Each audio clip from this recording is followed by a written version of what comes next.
UFC 301 goes down this weekend, and in the main event, it is for the flyweight championship, Alexander Pantoja going up against Steve Erceg. This is not a card that is overwhelmed with star power, that is for sure. But still a couple of fun fights on this one. We have talked before about a couple of undercard fighters who we are excited about, and I made a mistake on that particular episode of like, who are we really excited for? I forgot to list Vince from Hell Pagel, who just always needs to be in the fighters to watch on this card segment. So on the undercard, we're not going to go through the undercard fights. Vince Pichel is fighting Ishmael Bonfim in the lightweight bout on the early prelims on ESPN2 and ESPN+. Drakkar Klose against Joaquim Silva, also in the prelims. And Karolina Kovacevic is back on the prelims as well. Now, let's get into the main card. Also, there was one fight that fell through. A featherweight fight between Jean Silva and William Gomis was scheduled for this event. However, that belt was canceled due to health concerns after a weight cut for Gomis, who looked awful coming off of the scale. He weighed 3 pounds under and just looked like he was about to pass out. So definitely the right move made there. The pay-per-view kicks off with Paul Craig against Chao Barallo in the middleweight division. Craig is 36 years old, born in Airdrie, Scotland. For Alberta viewers, you'll get that one. He trains at higher levels, martial arts, 17-7-1 for the career. 4 wins by knockout, 13 by submission,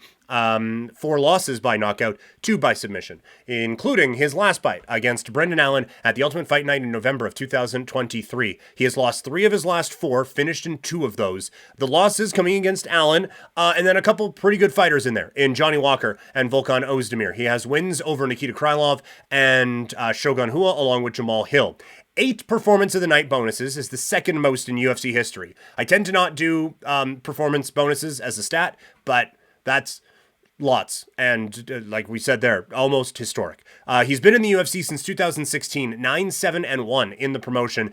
And this is someone who has his hands in a lot of cookie jars. I will say that. Former Bama light heavyweight champion, has been a pro since 2013. He's a BJJ black belt. He's 1-0 as a kickboxer. He played soccer before MMA and still coaches it as a teacher at an educational facility. He hosts a podcast, and he's a former tag team champion in Insane Championship Wrestling, known as ICW. So my man has been around. Taking on Barallo, who is 31 years old, born in Brazil, training at the amazingly named Fight Nerds. He is 15-1 with 1 no contest, 4 wins by knockout, 4 by submission, and the lone loss coming by way of decision. His last fight was his last win back in November of 2023, a unanimous decision win over Abbas Magomedov. He is 4-0 in the Ultimate Fighting Championship, 3 of those requiring the judges' scorecards, and 1 of them required a tap out.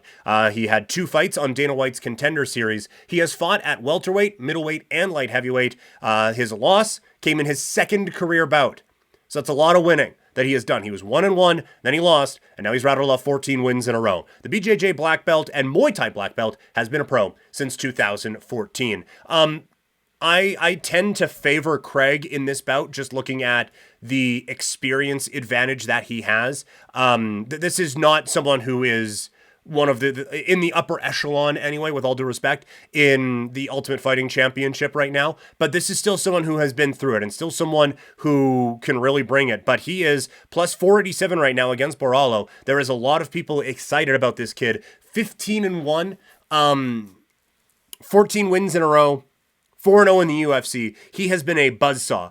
So I think Craig legitimately is a live dog in this spot at plus 487. I think the hometown favorite part of this really does kind of come into play here, and people are really writing off Paul Craig. But I think Craig might still have a little bit something left as that veteran savvy. But I might be, just in going over this and seeing the odds so great. It's like, you know what? I might be overthinking this a little bit. Barallo is on quite a tear.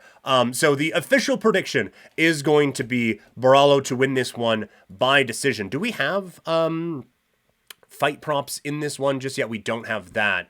Let me go to a different site and see if we can find that. But this is an interesting test for Barallo to see like how do you handle a veteran of the octagon, because this will probably be one of the better fighters. I'm not even probably. This will be probably the best fighter that he has faced up to this point. Why am I not getting UFC 301 odds here? That's a little bit interesting.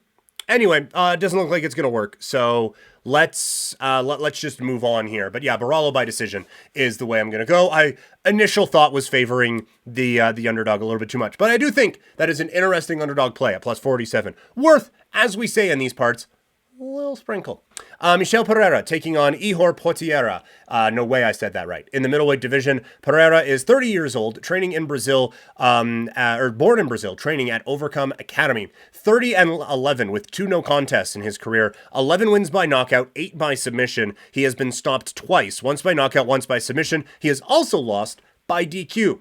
Coming off of a submission win back at UFC 299, giving him back-to-back first-round finishes, he has won 7 in a row, finishing 3. He's been in the Ultimate Fighting Championship since 2019 with an 8-2 record. A pro since 2011, he is also a BJJ black belt and a karate black belt.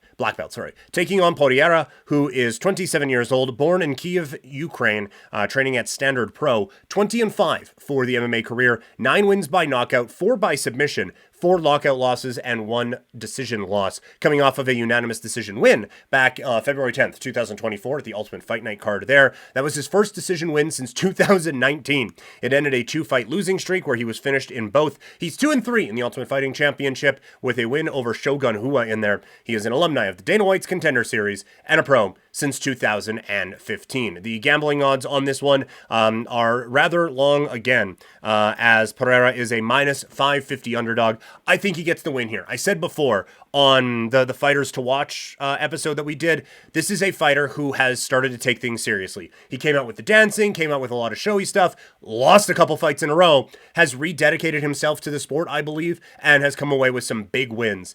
So I do think that this is someone who is going to come out and put a real stamp on this one and come away, I think, with a victory in this bout.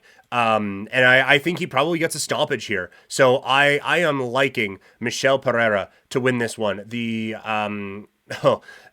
right now, over under round and a half is even at minus 161. So people are not anticipating this fight really doing a whole lot in terms of going the distance or anything like that. So there probably isn't a whole lot of value on this one. Pereira probably getting the victory here.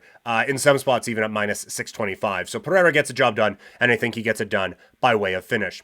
That brings us to Anthony Smith against Vitor Petrino in the light heavyweight division. Smith is 35 years old, born in Corpus Christi, Texas, training at Factory X. 37-19 for his career, 20 wins by knockout, 14 by submission.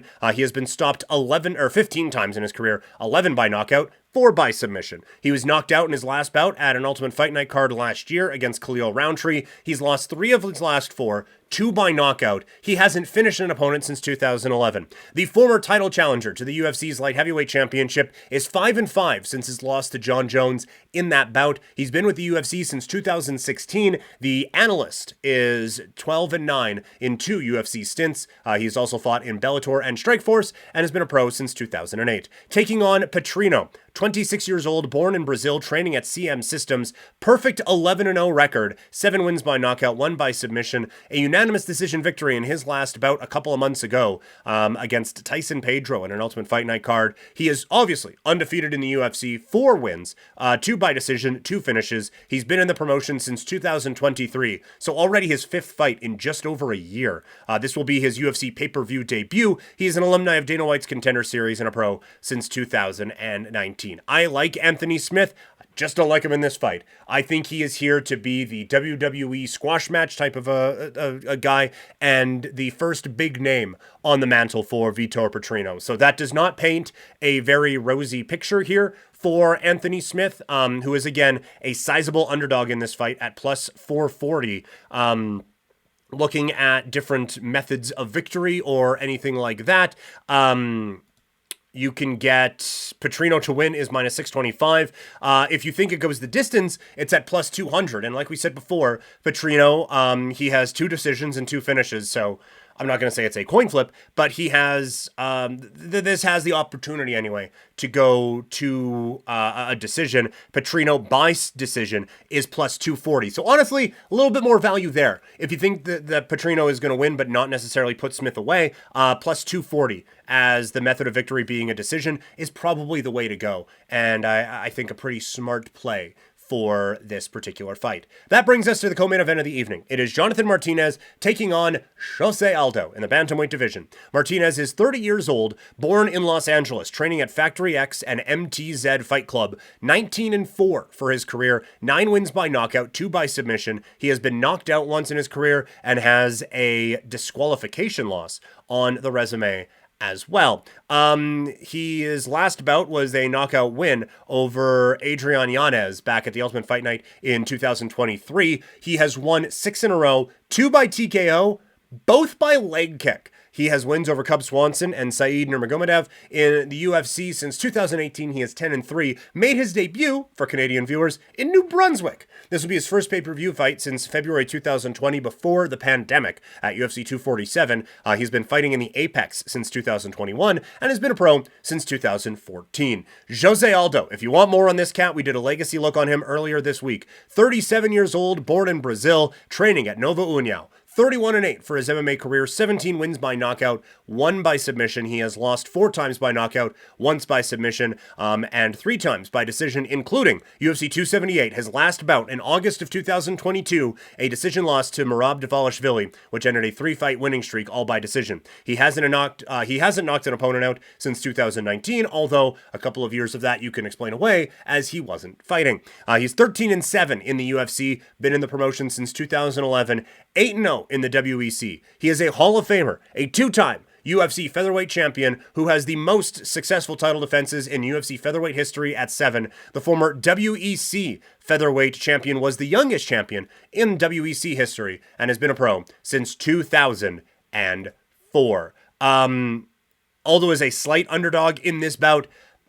Aldo is legitimately one of my favorite fighters of all time. That's why we did a legacy look on him. 2 years off is rough, man. At 37 years old, going up against Jonathan Martinez, who 30. So it's just saying like, oh, he's this young up-and-comer, but the dude is on a roll. And yes, Aldo is the biggest name he has ever fought before, but we have very clearly established that Aldo isn't Aldo necessarily. Now, maybe 2 years off helps heal some wounds and gets him back fresh. I just don't believe that necessarily.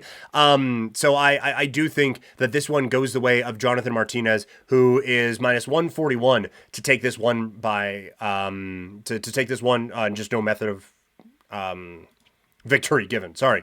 For this fight to go the distance, it is minus 208 for the yes, plus 170 for the no. Martinez by decision is plus 135. So if you want Martinez, maybe a sprinkle on that one at plus 135. Martinez by submission is plus 1700. So who knows? But I do think that Martinez probably comes away with a win, and we'll go Martinez by decision as the official call. So we have a couple decision props on this one. And then we get to the main event of the evening. It is Alexander Pantoja taking on Steve Erceg in the flyweight division for the flyweight championship. Pantoja is 34 years old, born in Rio de Janeiro, Brazil, training out of American Top Team, 27-5 with 8 wins by knockout, 10 by submission. All 5 of his losses have required the judges' scorecards. In his last bout, he defended his UFC flyweight championship in a win over Brandon Royval at UFC 296. He's won 5 in a row, a couple by submission, 3 by decision. The current UFC flyweight champion is 11-3 in the promotion that he has been with since 2017 and has been a pro since 2007. Erceg is 28 years old, out of Perth, Australia, training at Wilkes MMA. He is 12-1 for his career, 2 wins by knockout, 6 by submission. He has 1 decision loss on the resume. His last fight was his last win, UFC Fight Night back in March of 2024, a knockout win over Matt Schnell. It was the first knockout win in the UFC and his first since 2019. He's won 11 in a row, the last 3 coming in the Ultimate Proving Ground. 2 decision wins and 1 win by knockout. He's been a pro since 2016. Usyk is absolutely a live underdog in this particular bout for sure, but I just don't think he is on the level of an Alexander Pantoja. Pantoja has established himself as the king of the flyweight division.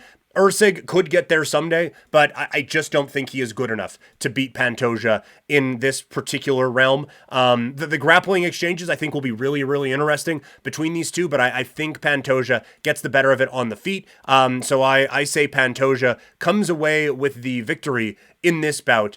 And taking a look at it right now, method of victory, Pantoja by knockout is plus 425, by submission is plus 265, and by decision is plus 285. Usyk to win it all is plus 155. Honestly, with, what was it, 8 knockout wins for Pantoja, I think he has the pop to be able to do this by way of knockout. So it's intriguing. I'm not going to sprinkle it there. But I do think that Pantoja ends up getting the win here. Under 3.5 rounds is plus 125. That might be the play on this one. So that is your UFC 301 breakdown.